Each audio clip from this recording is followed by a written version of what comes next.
Good morning students. आज हम लोग बीकॉम पार्ट 1 में सब्जेक्ट बिजनेस स्टैटिस्टिक है, उसका चैप्टर नंबर 5 है संगणना और प्रतिदर्श अनुसंधान, उसको पढ़ेंगे। संगणना अनुसंधान क्या होता है? स्टूडेंट, जब भी हम लोग कोई अनुसंधान कार्य करते हैं तो सबसे पहले हमें जिस चीज़ का अनुसंधान करना है, अनुसंधान की जो हमारी इकाइयाँ हैं, तो हमें ये देखना है कि हम संपूर्ण इकाइयों को लेंगे या उसमें से कुछ इकाइयों का चयन करके उनका अध्ययन करेंगे। जब हम लोग जिस क्षेत्र का अध्ययन करना है उसकी समस्त इकाइयों का अध्ययन अगर हम लोग करते हैं तो वह संगणना अनुसंधान कहलाता है। इसके विपरीत जब हम उस समस्त समूह में से कुछ इकाइयों का चयन करते हैं और उनका अध्ययन करते हैं तो वह प्रतिदर्श अनुसंधान कहलाता है। किस दशा में कौन सा अनुसंधान यूज़ होगा, यह विभिन्न परिस्थितियों पर, प्रकृति पर, आवश्यकता पर, विभिन्न परिस्थितियों पर निर्भर करता है। जैसे मानव शरीर के संपूर्ण रक्त की आप जांच नहीं कर सकते, उसमें से आप कुछ बूंद लेके फिर उससे आप पूरे शरीर के बारे में निष्कर्ष निकाल सकते हो। इस प्रकार जब मानव शरीर के संबंध में निष्कर्ष निकालना है तो वहाँ संगणना अनुसंधान लागू नहीं होता, वहाँ पर प्रतिदर्श अनुसंधान लागू होता है, क्योंकि आपने समस्त जो आपका रक्त है उसमें से कुछ बूंद लेके मानव शरीर के बारे में निष्कर्ष निकाल लिया है।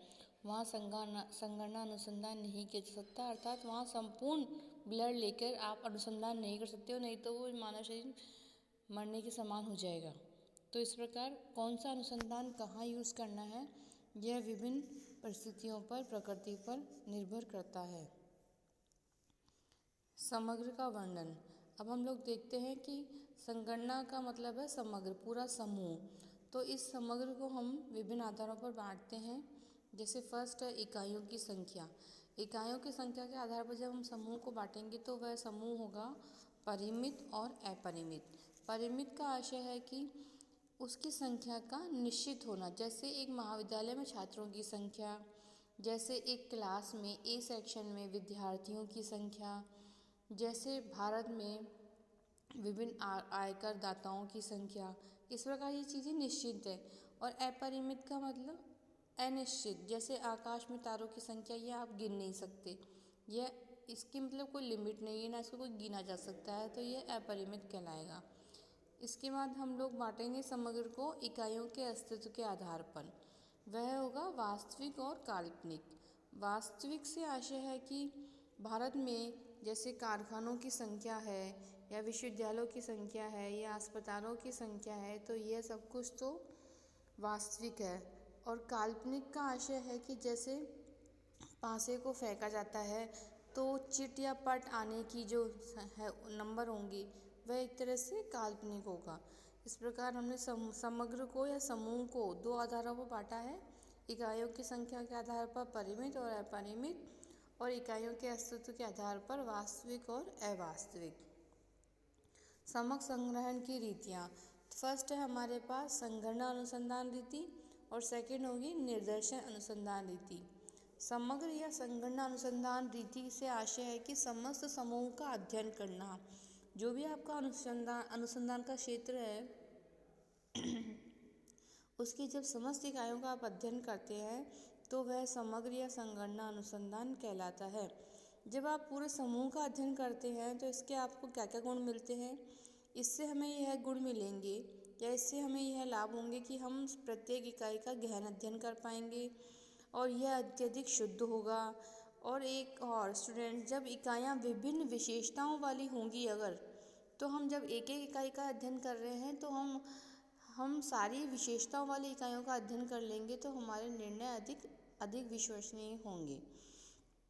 इस विधि के विभिन्न दोष भी हैं, जैसे यह विधि बहुत खर्चीली है, क्योंकि इसके अंतर्गत एक एक इकाई का अध्ययन करना पड़ेगा तो हमें समय, धन और श्रम तीनों ही अधिक लगेंगे, तो यह खर्चीली होगी। इसमें अधिक समय श्रम लगेगा, यह असुविधाजनक हो जाएगी और इसमें सांख्यिकी विवरण का पता भी नहीं लगाया जा सकता है। इसके बाद है हमारे पास प्रतिदर्श अनुसंधान रीति। प्रतिदर्श अनुसंधान रीति क्या है? प्रतिदर्श से आशय है सैंपल लेना। जब समस्त समूह है आपके पास, उसमें से आप कुछ इकाइयों को चयन करते हैं और उनका अध्ययन करके जब आप समूह के संबंध में निष्कर्ष निकालते हैं तो वह प्रतिदर्श अनुसंधान रीति कहलाती है। इस अनुसंधान रीति के विभिन्न हमारे पास महत्व हैं। महत्व यही है कि इससे हमारा समय बचत होती है, धन कम लगता है, समय, धन और श्रम तीनों की हमारी बचत होती है। और इसी प्रकार यह सीमित साधनों से हम विस्तृत जांच कर सकते हैं। इसमें यदि हम सही ढंग से इकाइयों को छांट लेते हैं तो हमारे पास निर्णय है वो भी हमारे विश्वसनीय हो सकते हैं। कुछ ऐसी परिस्थितियाँ होती हैं जब यही विधि ही संभव है, जैसे मानव शरीर के बारे में रक्त की कुछ बूंदों से हम मानव शरीर के बारे में निष्कर्ष निकालते हैं, तो वहाँ पर यही विधि उपयुक्त होती है। यह अधिक वैज्ञानिक विधि है। इस विधि के कुछ दोष भी हैं, जैसे इस विधि में एक एक यूनिट का अध्ययन नहीं किया जाता है, तो इससे अधिक शुद्धता हमें प्राप्त नहीं होती है। इसमें लिए विशिष्ट ज्ञान वाले व्यक्ति की आवश्यकता होती है। जहाँ पर विविध विशेषताओं वाली इकाइयाँ होती है तो वहाँ पर इससे निर्णय लेना संभव नहीं होता है। प्रतिचयन की विभिन्न विधियाँ। सैंपल लेने की हमारे पास विभिन्न रीतियाँ हैं। उसमें फर्स्ट रीति है सविचार प्रतिचयन। सविचार प्रतिचयन में हम लोग देखते हैं स्टूडेंट, जो भी आप प्रतिदर्श बना रहे हैं, मतलब जो सैंपल आप ले रहे हैं उसमें आप जो इकाइयाँ छांट रहे हैं समूह में से, पूरे एक लार्ज समूह में से आप सैंपल ले रहे हैं, तो जो भी आप इकाइयाँ छांट रहे हैं सैंपल के लिए, वह आप अपने खुद के चातुर्य, योग्यता व अनुभव के आधार पर जब छांटते हैं तो वह कहलाती है सविचार प्रतिचयन, डेलिब्रेट सैम्पलिंग। सविचार प्रतिचयन का मतलब अपने स्वयं के विचार से, स्व विवेक से जब प्रतिदर्श की इकाइयाँ छाटी जाती है तो वह सविचार प्रतिचयन कहलाता है। सविचार प्रतिचयन के लाभ दोष में हम लोग देखते हैं कि इसके लाभ दोष तो यही है कि इसमें जब खुद अपनी इच्छा से जब इकाइयाँ छाट रहे हैं तो पक्षपात का संभव हो सकता है। और लाभ में हम लोग देखते हैं कि इसमें सुविधाजनक है यह विधि और सरल है। इसके बाद हमारे पास दूसरी विधि है देव प्रतिचयन विधि। देव प्रतिचयन विधि में जब हम इकाइयों को छाटते हैं सैंपल की, तो उनका चयन बिल्कुल देव आधारित होता है, अर्थात सभी इकाइयों के छाटे जाने की समान संभावना होती है, कोई पक्षपात नहीं होता है, कोई स्वविवेक का प्रयोग नहीं किया जाता है। इसमें सभी इकाइयों की समान संभावना होती है प्रतिदर्श में शामिल होने की। इसमें हम लोग देखते हैं कि एक लॉटरी विधि है। लॉटरी विधि में यह है कि हम इकाइयों को नंबरिंग दे देते हैं, फिर उनकी नंबरिंग डाल के हम पर्चियाँ बना लेते हैं और पर्चियों को निकाल के फिर जो नंबर वाली पर्ची निकली है उनको हम प्रतिदर्श में शामिल कर लेते हैं। ऐसे ही है ढोल घुमाकर। इसमें एक ढोल में लोहे या लकड़ी के टुकड़े होते हैं, उन टुकड़ों पर अंक लिखे होते हैं 0 से 9 तक के, और फिर हम ढोल घुमा करके उन अंकों को निकाल के जो अंक आते हैं उतनी हम इकाइयों को शामिल कर लेते हैं प्रतिदर्श में। इसके बाद हमारे पास एक और मेथड है बहुस्तरीय प्रतिचयन रीति। इस रीति में क्या होता है, पहले पूरे समूह को अनेक स्तरों में बांटा जाता है। उसके बाद देव प्रतिचयन रीति के आधार पर उनमें से स्तरों में से कुछ इकाइयाँ चुन ली जाती है और फिर उन चुनी गई इकाइयों का फिर उप विभाजन किया जाता है और फिर उन उप विभाजन में से देव प्रतिचयन के आधार पर कुछ इकाइयों का चयन किया जाता है। इस प्रकार यह कार्य अगले स्तरों में चलता रहता है। इस विधि में स्तृत प्रतिचयन और देव प्रतिचयन दोनों विधियों के गुण आ जाते हैं। इसके बाद हमारे पास है बहुचरण प्रतिचयन।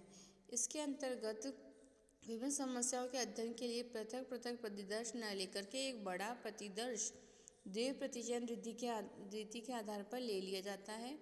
इस प्रतिदर्श के चुनने के पश्चात विभिन्न समस्याओं के अध्ययन की आवश्यकता अनुसार इस बड़े प्रतिदर्श में से छोटे छोटे उप प्रतिदर्श ले लिए जाते हैं, जिन्हें समस्या के अध्ययन के लिए पृथक पृथक चरणों में काम में ले लिया जाता है। इस प्रकार इस विधि में प्रतिदर्श का चयन अनेक चरणों में किया जाता है। समूह प्रतिचयन।